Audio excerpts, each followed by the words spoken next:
హరే కృష్ణ. అందరికీ నమస్కారం అండి. ఈరోజు మనం భగవద్గీత 2వ అధ్యాయం 44వ శ్లోకం చూద్దాం.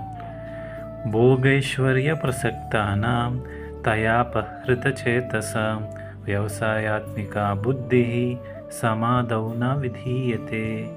అర్థం: భౌతిక భోగములలోనూ భౌతిక ఐశ్వర్యములలోనూ అధికముగా ఆసక్తులై అటువంటి వాటి చేత మోహితులయ్యే వారి మనస్సున భగవానుని భక్తియుక్త సేవ పట్ల స్థిరమైన నిశ్చయము కలుగదు అని శ్రీకృష్ణ భగవానుడు అర్జునుడితో అంటున్నారు. ఎవరైతే డబ్బు కోసం, భౌతిక సుఖాల కోసం ఎక్కువగా ఆసక్తి చూపిస్తారో వారికి సమాధి స్థితి చేరుకునేందుకు కావాల్సినటువంటి స్థిరమైన ఆధ్యాత్మిక బుద్ధి కలగదు.